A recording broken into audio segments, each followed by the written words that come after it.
Hi everyone. Sorry I'm the last speaker. I also want to stop talking as soon as possible, so thank you for sticking with me. I'm not quite a doctor yet, but May 26th, catch me with the MD if I do everything right. All right, so this topic is not quite directly in line with conversations about institutional diversity. So sorry for the false advertising, but I think embedded within it are still really important sort of discussions on structural racial inequity that I hope you'll still find interesting. And if you don't find it interesting, you can blame Dr. Boatright, who was so gracious and so kind to extend this invitation to me. So today I'm going to be focusing on the issue of race in medicine, especially how it's been operationalized as a biologic concept and why in particular that's problematic in the way that it informs and changes medical education and philosophy. I believe the ways that we imagine and utilize definitions around race is linked to our understanding about racial disparities, health equity, and the tools we have to create solutions to those really big problems. As a presentation roadmap, I'll start by talking a little bit about race as a concept to give background, discuss race as it relates to health inequities. We'll look at some examples of how race has been mobilized in medical education and practice, and then talk a little bit about how paying attention to race can be both beneficial as well as detrimental and how to navigate that a little bit. I'll offer some brief conclusions and hopefully we'll have some time for questions. So to begin, I want to bring in a quote written by author Chimamanda Ngozi Adichie. In her best-selling book, Americana, she writes, "They tell us race is an invention, that there is more genetic variation between two black people than there is between a black person and a white person. Then they tell us black people have a worse kind of breast cancer and get more fibroids, and white folk get cystic fibrosis and osteoporosis. So what's the deal, doctors in the house? Is race an invention or not?" Race seems to matter in medicine, and in 1993 the National Institute of Health passed the Revitalization Act, which actually mandated that data on racial minorities and women be included in all funded research. The problem is, while this Revitalization Act now requires scientific research to include these categories, very few scientists and doctors have actually studied the complexities of racial politics in the United States. Though physicians are ill-equipped and not at all trained in racial formation theory, they are huge players in creating public understanding about race as well as its definitions. This is summed up by Dr. Hunt, who writes, "Although race is indeed a prominent category in medical research, education, and practice guidelines, it remains a black box concept. Race is a vague and undefined construct, and clinicians are thus left to their own cultural understandings and assumptions in interpreting racial difference." So to understand how we should use race in the clinic, we first have to answer this fundamental question. What is race? According to the US Census, this woman is Caucasian. These two women are twins, as are these two toddlers shown here with their shared biologic parents. Dorothy Roberts is a biracial legal scholar who talks about race very often, and she makes the point of describing herself as a black woman with a white father rather than a white woman with a black mother. So these are essentially two sides of the same exact coin, and yet why does one of those make so much more sense to us? If we look at these women's races as it is used in clinical research, we would group them into a single patient subset, Hispanic Latina women, and make assumptions about what that might mean for their clinical care. But these women are from Mexico, Italy, Colombia, Puerto Rico, and Spain. So race itself really is not a biologic category. Genetic variation is continuous and overlapping among populations, yet medical discourse and research often treat racial groups as discrete, immutable, and genetically homogeneous. In some ways, it's like asking us to limit ourselves to this dinky Crayola 8-pack when you know all the cool kids have the 120-pack with the built-in sharpener at the back. I'm still pretty bitter that my parents didn't buy this for me, so I'm going to keep mentioning it. So in reality, it's actually more accurate to visualize the idea of genetic variation using a spectrum that mimics clinal variation. But even still, using this idea of clinal variation and genetic diversity is not enough to define and reproduce our notions of race. In actuality, racial categories are sociopolitically constructed and therefore dynamic, fluid, and transient. If you look at the entire history of the US Census, for example, it has changed every decade since 1790. And looking closer at this evolution helps us really clearly dismantle this biologic idea of race. In 1790, the racial categories included in the US Census were slaves, free white females and males, and all other free persons. So also pay attention to free being a part of racial definitions. In 1890, the census included a category for Native Americans, representing the first attempt of the government to catalog American Indians, Chinese Japanese due to a rapid influx of migrant workers from Asia, white, and a black subcategory that included distinctions for mulatto, quadroon, and octoroon. So these terms, now derogatory, denote people who are 1/2, 1/4, or 1/8 black. And these labels are really born out of anxiety. They're born along this idea of the one-drop rule, which is heavily mobilized in conversations around legal citizenship and legal rights. In 1896, the landmark case of Plessy v. Ferguson declared the jurisdiction of separate but equal. But we forget that the initiation of this legal battle, a major argument of Homer Plessy's, was the fact that as a free man, as an octoroon, as a man who's only 1/8 black, he was white. The court decided that if Plessy was a white man, he had a valid case and could have his, quote, action for damages from the company for being deprived of his so-called property. If he be a colored man and be so assigned, he has been deprived of no property, since he is not lawfully entitled to the reputation of being a white man. History shows us how important it was for the courts to determine who was white and who was not. So race began as a legal definition, not a matter of genes or internal construction, and amidst lawsuits demanding rights for property interest in the 1900s, the courts came up with rulings that decreed, quote, a white person has been held to include an Armenian born in Asiatic Turkey, a person but of 1/16 Indian blood, and a Syrian, but not to include Afghans, American Indians, Chinese, Filipinos, Hawaiians, Hindus, Japanese, Koreans, Negroes. Nor does a white person include a person having 1/4 of African blood, a person in whom Malay blood predominates, a person whose father was a German and whose mother was a Japanese, a person whose father was a white Canadian and whose mother was an Indian woman, or a person whose mother was a Chinese and whose father was the son of a Portuguese father and a Chinese mother. Okay, so whiteness is not simple, and it's not biologic, and it's not genetic, and this is really demonstrative of that. 100 years after the Plessy v. Ferguson ruling in 1990, the U.S. Census expanded to include a greater number of nationalities that continue to be grouped under these broad swaths that we recognize from medical research. So our understanding and the official lines of race have been drawn and redrawn over and over again based on shifting understanding of citizenship, blood, respectability, heritability, as well as color. Race is a government-produced category instead of a static genomic entity. Studies have demonstrated, as Adichie mentions, that genetic differences are statistically higher within racial groups than between racial groups. So it's a little bit counterintuitive, but indeed, statistically, there's less genetic overlap between two unrelated black patients waiting in your clinic waiting room than between one of those black patients and a white neighbor. To be clear, ancestral alleles can affect disease rates and pharmaceutical efficacy, but these alleles do not align neatly with commonly used racial groupings. And this is important. Reductive race categories cannot be substituted for genetic ancestry, and indeed are very poor proxies for biologic markers. Our understanding of race is not a good indication of family history. Add to this the consideration that in recent studies, physicians inaccurately classified the race of over 50% of their patients. It becomes clear that physician evaluation of skin color phenotype seeks to make medical decisions off of decidedly non-scientific metrics.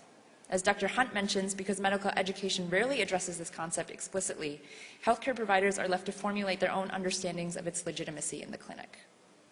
Now, this is not to say race doesn't matter. Race has a very significant impact on people and their health.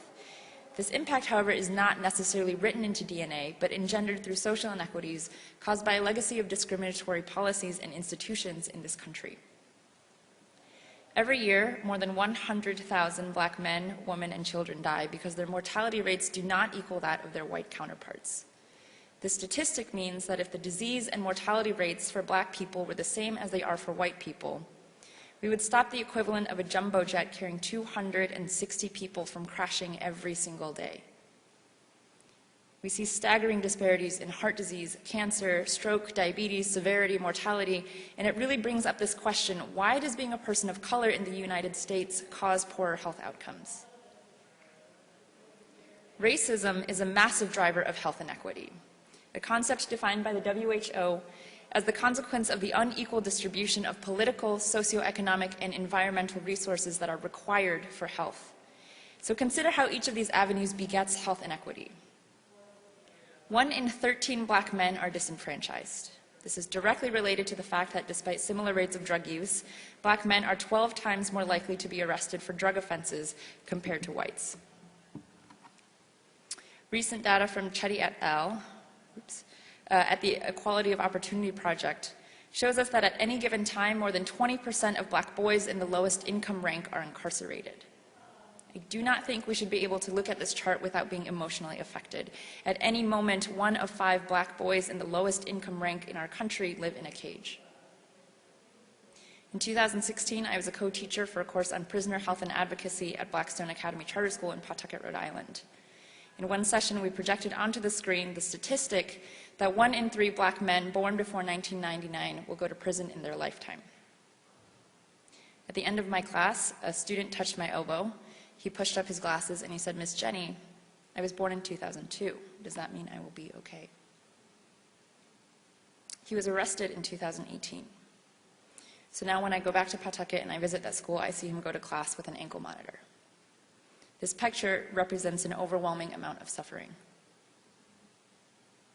In parts of the South, mass incarceration has rendered rates of disenfranchisement that surpass Jim Crow era levels. This serves as a potent mechanism for limiting the ability of black communities to advocate for their needs. And in fact, the US now imprisons a larger percentage of its black population than South Africa did during apartheid. How do we understand state violence to be a part of healthcare inequity, especially given the fact that in some regions of our country, a prisoner will die every 7 days due to inadequate medical care? On a socioeconomic level, healthcare access in this country is heavily dependent on what you can afford. So while recent statistics show that the median black-white income gap itself is large, $60,000 compared to $35,000 for blacks, the median wealth gap is startling at $91,000 for whites and $6,500 for blacks. The median wealth of white households is almost 14 times that of black households, and this gap is widening. According to a report from 2010, the median wealth for a single white woman was $41,500. The median wealth for a single black woman is $100. If we consider economic analysis that nearly 50% of the median homeowner's wealth comes from the value of their property, we have to go back and analyze how black families were denied home owning opportunities under discriminatory policies from the New Deal era. In the 1930s, the Federal Housing Association financed 60% of all American homes, yet less than 2% of these loans went to people of color. Black neighborhoods were routinely redlined and coded for mortgage default, stranding black families in poorly resourced neighborhoods without means for migration. This is an archival map of Boston. By the coding of the time, green was valued as best, blue still desirable, yellow declining, and red hazardous. This was about denying and restricting services to residents of a particular area based on racial and ethnic composition. And this cordoning off of different groups of people is foundational to government-sponsored racial segregation, which, even when controlled for income, is tied to low birth weight, obesity, cardiovascular disease, and lower life expectancy overall. It is one of the most important factors in deciding measures of infant mortality. With regard to environment, a recent 6-year study analyzing data from the Bureau of Economic Analysis, Labor Statistics, and the EPA found that a significant racial gap exists between who causes air pollution and who breathes it. Whites experience approximately 17% less air pollution than they produce through their consumption, while black and Hispanic populations bear 56% and 63% more air pollution than they cause. People of color are continually closer to environmental health hazards like pollution and radiation, which are tied to significant increases in cancer, miscarriage, neonatal disorders, and asthma, just to name a few. In fact, race, more so than socioeconomic status, is the best predictive variable in determining the placement of a toxic landfill. In sociological literature, these areas are known as fence-line communities or sacrifice zones, and to me that speaks volumes. What does it mean to be an individual who grew up in a place that has already been sacrificed? I saw this on a Humans of New York post. It says, researchers can determine your life expectancy based on the closest subway stop to your house. That's not due to genetics. That's not because the breadbasket of America is running out. That's because of how we choose to divide our resources, and I think it defines our character as a society. The issue of health inequity revolves around central ideas of power, and these ties among mass incarceration, space, education, and economic capacity are intense. The axis of race runs through these facets and mix to create unique hostilities that build upon and with each other. Segregation exposes communities to hyper-policing, which is tied to fine farming. The Department of Justice investigated the Ferguson Police Department and found that 85% of traffic stops targeted black residents. Municipal violations for having unmowed lawns or misplaced trash were issued overwhelmingly to black residents. 95% of citations for the, quote, manner of walking in the roadway were issued to black Americans. And what does that mean? It means money. About a quarter of African American families in the United States have less than $5 in reserve. In Ferguson, the fine for high grass and weeds is $531. 102 for misplaced trash, 302 for violating the manner of walking. And what does this mean? It means that the poorest and most vulnerable are subsidizing their municipalities. They are the ones paying for revenue gaps created by corporate tax abatements, they are paying for government debts, and they are being forced into predatory loans and high-risk borrowing that we know are both financially devastating as well as racially discriminatory. We have to conceptualize racism not only as an interpersonal phenomenon characterized by slurs and discrimination, but also as an overarching set of practices that devalue and disadvantage people of color at every and multiple levels of society. What becomes clear then is that race certainly matters, but what matters more is how you talk about race and how you think it matters. The issue here is that framing race as biologic reifies the idea that people of color are innately different, and it implies that health disparities are due to internal racial flaws only solvable through genomic technology. This diverts attention away from larger realities of social inequality and the need for social rather than scientific interventions. In the most recent NIH biannual report to Congress, the words genome, genomic, and genetic were used a total of 556 times. In comparison, a search for other words such as social determinants of health, discrimination, poverty, socioeconomic status, racism, and sexism only came up a total of 15 times across 441 pages. If the words are not there, the attention is absent. This is incredibly important when we look at where our resources are going. From 1994 to 2005, more than 22,000 NIH grants funded research on genetics and race. In the same decade, only 44 grants were awarded to research on racial discrimination or racism. This is a 500-to-1 ratio of spending difference that pays attention to race rather than racism. And I almost always cite this because it illustrates one of the more insidious but significant detriments of genomic research. You can argue that information is very valuable, but we have to be careful to realize that mining this data is not always without cost or harm. This ties directly to issues of knowledge production and resource allocation. Recently, a $12 million grant was awarded to investigate biologic and genetic factors that contribute to breast cancer in black women. Not to say this isn't important, but as Williams suggests, there are many more complex issues that merit our attention as well. In fact, there's fascinating research coming out that demonstrates an increase in breast cancer in black women born in Jim Crow states. Here, Jim Crow, as a legally sanctioned infrastructure that codified discrimination, has clear impacts on health and wellness, but not due to innate conceptions of race. Social context creates race-based consequences, but not due to essential biology.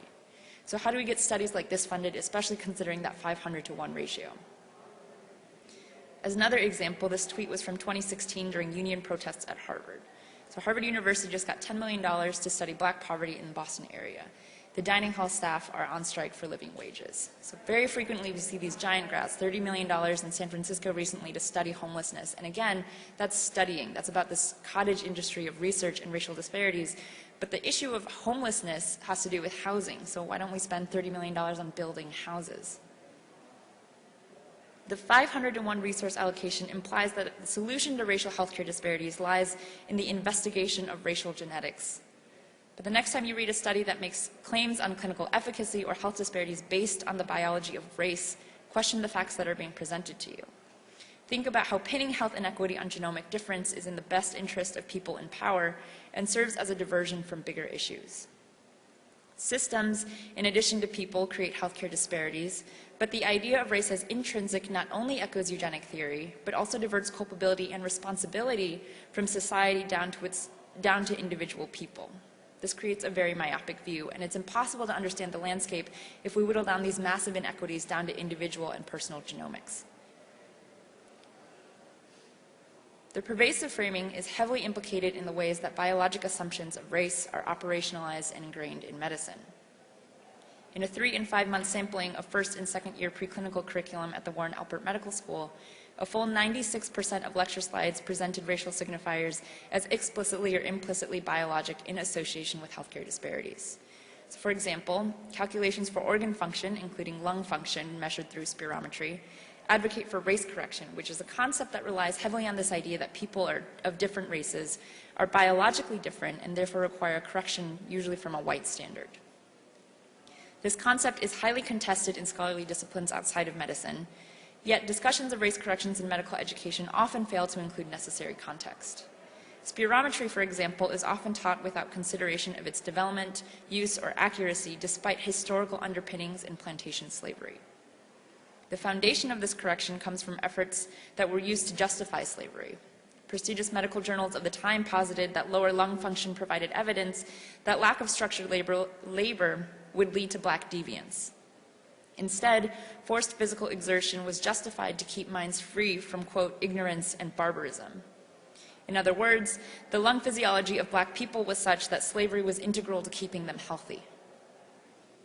On this picture, you can see an arrow pointing to a tab denoting race built into the machine itself so that it automatically adds this race correction to the produced report. This practice is not benign. The utilization of race correction in spirometry causes lower rates of eligibility for disability in black Americans. It essentially changes the threshold for diagnosis and disease, which has led to reduced support. GFR is another calculation that includes race as well as sex correction. In the lab, the kidney function of black patients is inflated by 20%, which is damning given the significant racial disparities in the morbidity and mortality of kidney disease. So GFR is one of the main metrics used in deciding transplant decisions. Time on the waitlist is accrued by demonstrating disease severity. Inflated function means that black patients don't get put on the list until it is too late. And as a historical example, for decades, doctors and X-ray technicians were taught and believed that radiation doses for African Americans should be increased because their bones were harder and denser, their skin darker, their flesh tougher. This practice caused an innumerable amount of disease and damage and included a series of radiation experiments conducted on unknowing black patients in order to develop radiologic technologies. This practice, however, was not explicitly outlawed by the New York State Health Department until the 1970s. And in case you believe this kind of thinking is a historical artifact, a study from the University of Virginia published in April of 2016 indicates that a significant number of medical students and residents still believe in fundamental biologic differences between whites and blacks, including that their nerve endings are less sensitive, black skin is thicker, and again referring back to spirometry, that whites have a more efficient respiratory system than blacks. This is not ancient history. These ideas persist and pervade today. I think a lot of people look at eugenics and say, oh, that was like quack science, those were pseudoscientists that don't have anything to do with doctoring today. But this legacy is extremely elite and well educated. Looking at the history of Harvard, it was a huge center of eugenic thinking. By the 1920s, it offered 336 courses on eugenics as a, quote, staple of biologic curricula. This is included work by former medical school deans and presidents. These ideas were considered fundamental to physician training not that long ago, and in fact rewarded when you think about how those careers were made.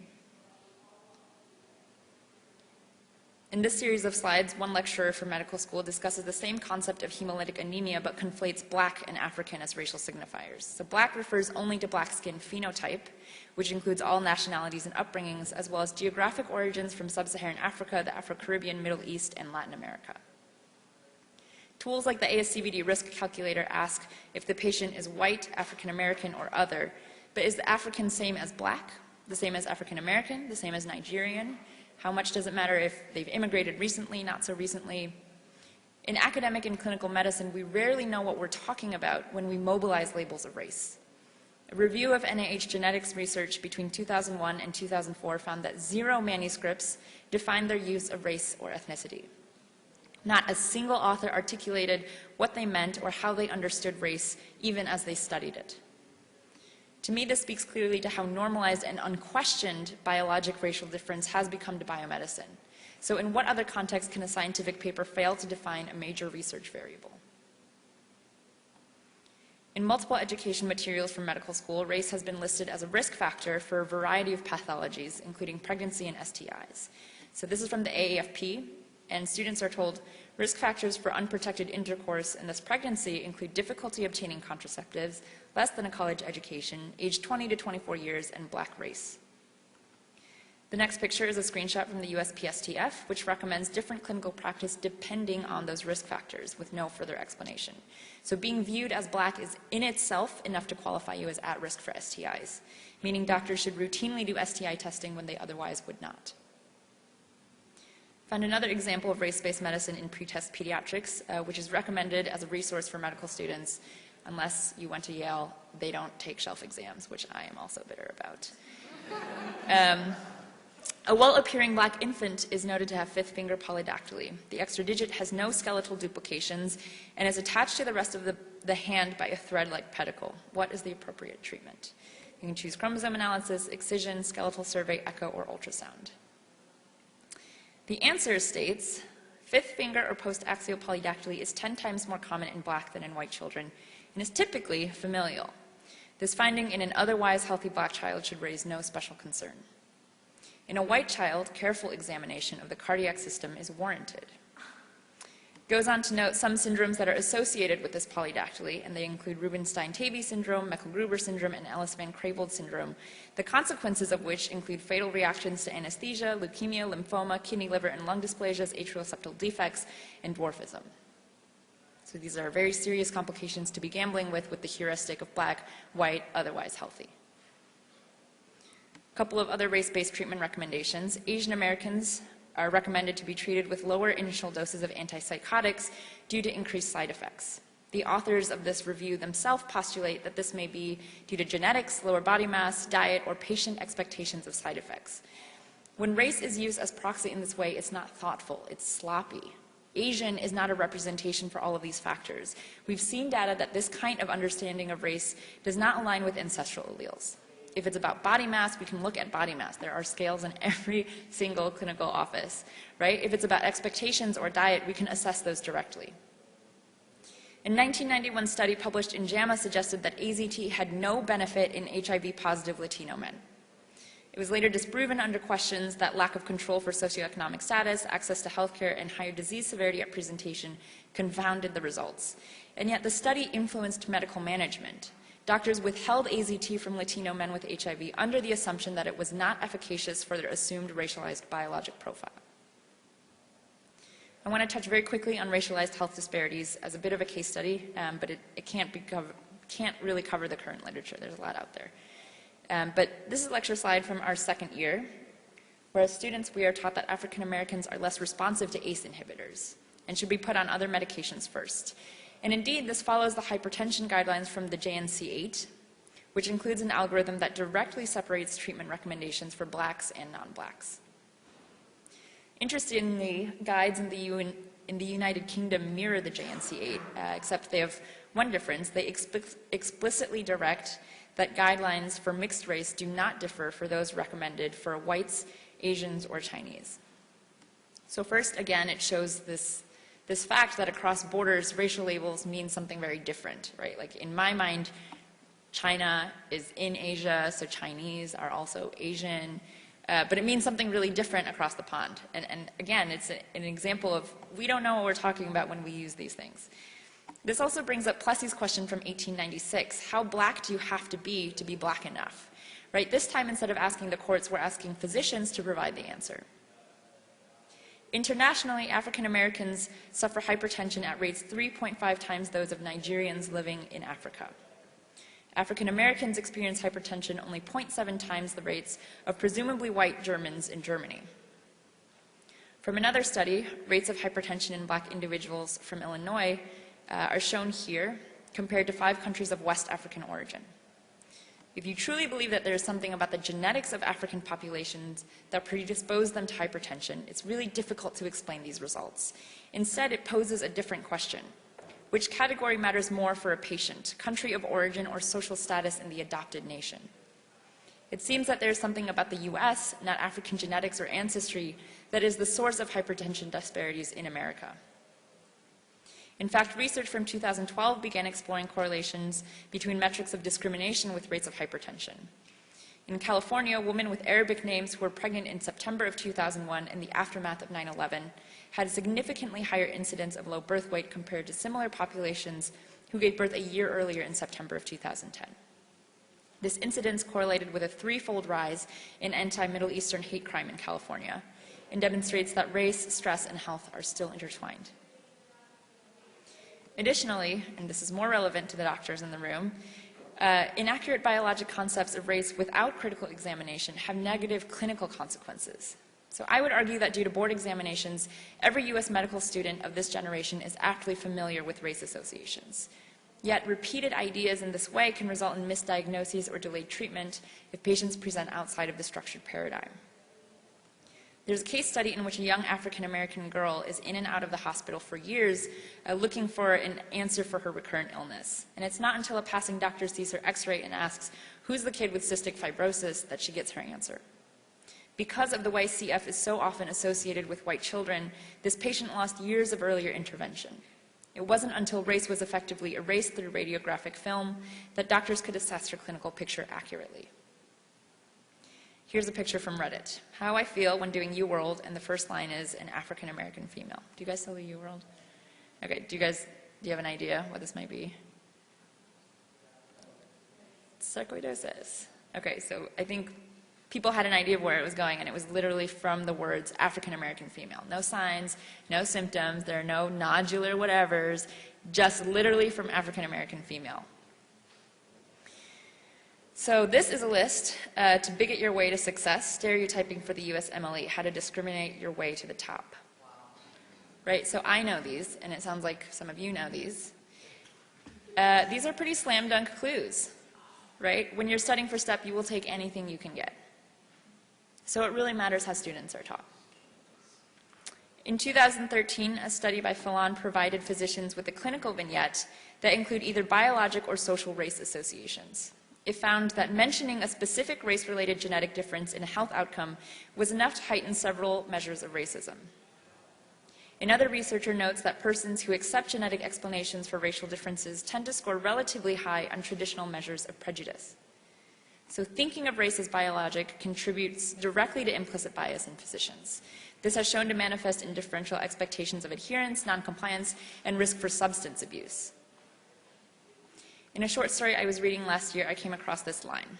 They are like a different race, a different species. They seem not to experience pain the way that we do. There is something within the public imagination that accepts fundamental biologic difference, and this trickles into clinical practice. I'm sure many of you have come across this data, but black patients are almost half as likely to receive analgesics in the emergency department for long bone fractures. So they've already been diagnosed with a humeral or femur fracture. Those are kind of painful, right? Like we want to give opioids to people who broke their leg bones. This picture comes from research that recorded physicians evaluating standardized patients who presented with a predetermined script describing cardiovascular symptoms. It concluded that our findings suggest that the race and sex of a patient independently influence how physicians manage chest pain. This supports other research that found that black patients had decreased rates of cardiac catheterization when they presented to the ED with symptoms of heart attack. Black patients have lower rates of every single type of organ transplant possible. And in fact, the only major surgical procedure that is more abundant in patients of color is limb amputation. If we are teaching race in a way that conjures, perpetuates, and increases bias, this is a very serious thing to consider. And now between delayed and unequal care, implicit bias, and even beyond, regarding the larger picture of racialized inequality, we're starting to see a bigger answer to this question. Why does being a person of color cause worse health outcomes? Again, what matters is how you ask about race, what you are trying to ask when you include race as a variable. To make matters more complicated, sorry, I feel like every time I transition, Abbie was like, "Oh my God, you're using Prezi, don't make me dizzy." And I feel like I did it too much, so I'm sorry, Abbie. To make measures a little bit more complicated, it's important to mention that mandating these racial categories in that 1993 Revitalization Act was seen as a progressive achievement. At the same time, as we noted before, emphasizing difference, especially biologic difference, implicates the idea that people of color are innately dissimilar. So we need to pay attention to race, but carefully. This double-edged sword can also be seen in feminist movements. Women fought for inclusion in research studies in order to push for answers about differential presentation, reproductive health, and drug efficacies in pregnancy. But at the same time, these efforts bolstered age-old notions that women are fundamentally biologically different. So at a time when you're fighting for justice by saying, look, equality is not the same as justice, we are not the same, we have specific needs, you're also kicking the can down the road and providing evidence that can be manipulated by people who say, look, this is proof that men and women are naturally distinct, naturally dissimilar, and therefore inequality can be realized as natural. And this validity of normalized biologic differences between men and women, or black and white people, is not neutral. It's dangerous. It offers support when people like Larry Summers attribute low numbers of women in STEM fields to, quote, lack of intrinsic aptitude. It bolsters the idea of genetic inferiority. It eclipses the weight of injustice. At the end of the day, I know you want answers. There's a lot of mess when it comes to race in medicine, so what do I do? I'm sorry, I don't really know. There's not a very clear answer. And I think it is really complicated given that so much of our clinical knowledge and tools have already been built on racialized data. Add to that the fact that tackling race in the clinic is also very difficult given how uncomfortable, taxing, and time-consuming it is to talk about. The only concrete thing that I do believe is certain is that we cannot eliminate the discussion of race in medicine, no matter how fraught with discomfort it is. At the very least, we have to identify what the questions are, and we have to teach the controversies. So even if we use race as a proxy in the clinic, we need to know how it is a proxy, its weaknesses, and the risks that we run when we naturalize race-based medicine as a routine part of medical practice. Because I do want to leave you with something concrete. Here are 4 recommendations for using race in the clinic as suggested by Anderson et al. In his paper, The Role of Race in the Clinical Presentation. So 1. Race is a social construct, and if used, should be recorded in the social history, not the opening sentence of a presentation. 2, patients should self-identify their race or races. 3, races should not be used as a proxy for genetic variation, social class, or other elements of the social history. 4, clinicians should be mindful of the potential influence of racism in the clinical encounter. Using race in clinical practice is really complicated, and what it comes down to is, as a clinician, what do you learn when you look at race? What does knowing race teach us, and what are you communicating when you include race as part of the clinical picture? A lot of what we say in the emergency department is unspoken. So if and when you include race in your note, in your oral presentation, pay attention to why you reached for it. Are you using race as a proxy for cultural identity because you think diet matters? Do you actually know what the patient is eating? Are you using it as a substitution for social class to conjure a certain picture?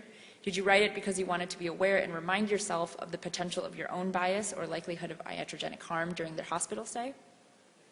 I think a quick way of summarizing this is to explicitly recognize race not as a risk factor, which is often portrayed as an internal biologic variable that drives disease predisposition, but as a risk marker which invites harm as a consequence of racism. Before we end, there are 2 main takeaways that I want to repeat. So 1, I think a lot of people get stuck on this idea of race being a social construct because they interpret it as implying that, okay, so race is made up, so it doesn't matter. And I want to sort of reiterate that race is not a unicorn. It is a social construct, but it doesn't mean that that's unimportant. It is indeed a category that is culturally engineered, but it is a category that is still meaningful and abundantly so given the data that we've seen on racial discrimination in multiple venues. Additionally, saying that race is a political category rather than a biologic category does not mean it doesn't have impacts on biology and health. Diabetes, hypertension, myocardial infarction, these are all pathologies caused by inequity. They are biological consequences to a social ill, even though race is a political idea. In medical school, we had a lecture on sickle cell where we learned about the extreme pain of sickle cell crises. As you guys know, there are no lab results or tests that can readily demonstrate that a patient is experiencing a crisis. And at the end of class, our lecturer minimized her presentation and stepped out from behind the podium to give us one last sort of lesson, and I think it was the most important lesson that she gave us. She told us that she explicitly instructs her black patients that no matter what kind of excruciating pain that they are in, before they go to the emergency department, they must do 2 things. They must 1, shower, and 2, dress in business casual clothing. In other words, they must act as if they are headed to a job interview. They must present themselves as trustworthy candidates. She knows that otherwise their chance of receiving adequate pain management in the emergency department is significantly reduced. So race is made up, but it's not a unicorn. It has very significant repercussions. Second, I want to reiterate the way that the way we conceptualize race really does matter. It's not just about technical definitions or squabbling over semantics. Being accurate about our comprehension of race and health inequity can save lives. The stakes are very high. The first question of this presentation was, what is race? The question is important because the word race appears so often in front of the words disparity, inequity, and inequality. The way we answer shapes our entire theories about the causes, sources, as well as solutions for sickness in our country. All throughout medical education and training, we are told implicitly and explicitly that race is genetic, innate, essential, and physiologic. This belief is rampant in our house. But consider alternatives. As Chris Chen notes in his essay, The Limit Point of Capitalist Equality, on the one hand, race is a form of culturalized stigmatization and misrepresentation requiring personal, institutional, and/or state recognition. On the other, race is a system of wage differentials, wealth stratification, and occupational and spatial segregation. If racial health disparities can be reduced to physiologic and genetic phenomena, the answer to our ill health is relegated to technological advancements and biologic interventions. We don't need the March on Washington or fair housing or the vote. We need pills, genetic therapies, maybe some diversity training. We don't need community activism. We can simply buy the products and the services that we derive from our biomedical research. The way we answer these questions also tells us something about culpability. So when you look at racial inequity, where do you see the flaw? When you look at these health disparities, when you see this 100,000 person gap in survival between black and white citizens in this country, do you really and truly believe it is because of innate black failure? Recognizing racism as the linchpin of health inequity changes the conversation. The culprit is not difference, not genes, but supremacy. There is a tremendous opportunity in medical training and practice to rectify problematic thinking about race, biology, and difference. A really compelling way to think about it comes from an article by one of my heroes, Nancy Krieger. She's an epidemiologist at Harvard School of Public Health. So Krieger asks, did child abuse exist before 1962, when C. Henry Kemp and co-authors published the now classic article, The Battered Child Syndrome? Certainly, she says. Did child abuse harm health before 1962? Of course. But before Kemp's article gave it a clinically recognized and medically legitimate name, child abuse was not a part of American medical or public health agendas. This name, battered child syndrome, offered a volatile societal problem validity as a serious health issue. It was no longer a hushed secret or unspeakable shadow, a nebulous shame with no edges for purchase. Child abuse was concretized as a threat to health that could be rigorously, scientifically, and institutionally documented and monitored. Doctors were taught to screen, identify, treat, and care for its victims. Similarly, naming racism gives us purchase. The ability to recognize it offers a path for explicit investigation, and the identification of racism as an enemy of public health signals its deservedness as a recipient for major attention as well as major resources. When we encode work, education, and research as anti-racist, we conjure in our collective imaginations a way to render the violence obsolete. Like child abuse, naming racism now does not mean it did not exist before. It is not, as Krieger says, novel to suggest that health is harmed by heinous crimes against humanity such as slavery, lynching, genocide, and also by the grinding economic and social realities of everyday racism. Though the problem has existed for centuries, she says, the serious scientific study of racism as a determinant of population health remains in its infancy.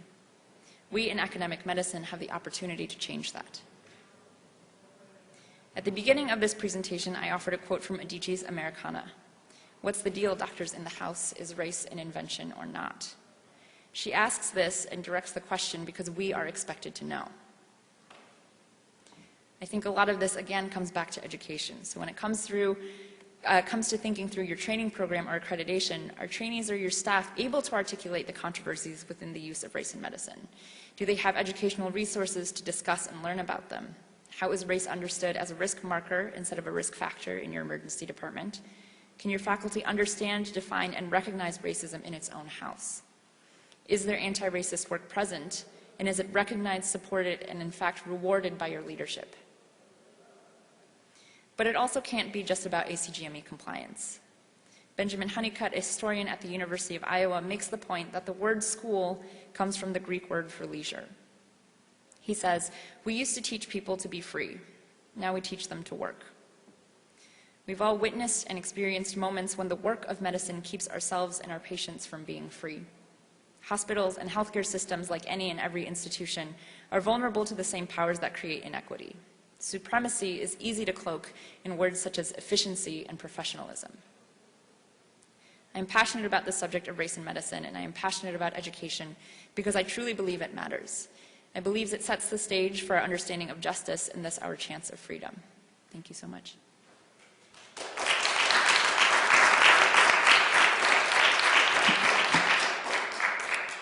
I don't know how much time we have for questions, maybe we don't. But also, that's my contact information. Please feel free to send questions or feedback. I am always interested in improving this presentation and this conversation, so your input is really appreciated.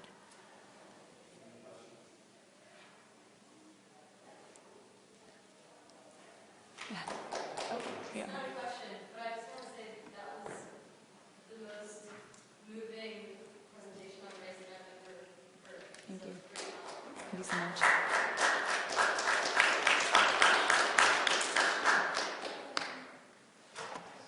Yeah. What do you think about, I guess that there's a biological explanation for hypertension being more common in African Americans where because of like slave ships and water retention and things like that? Yeah. Not positively. Let me look. Okay, so it is popularized in mass media, right? Oprah talked about it. Oprah was like, the slave ship hypothesis, this is why. And it's like, no, Oprah, please.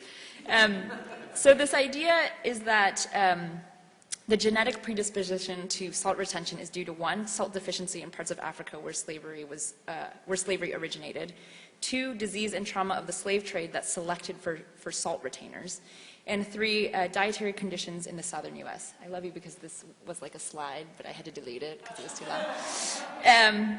But there's actually like a lot of critical examination that looks at it. And 1, there was no salt deficiency in West Africa. 2, there were not salt-depleting disease on slave ships. And 3, dietary conditions in the southern U.S. were similar for poor people throughout the South and different from the Caribbean. Right? So on all 3 accounts, it's been just proven scientifically. Which is why I'm like, Oprah, please, no, don't do this.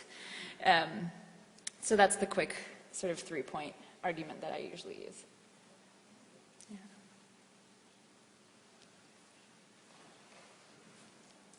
No more questions. Thank you.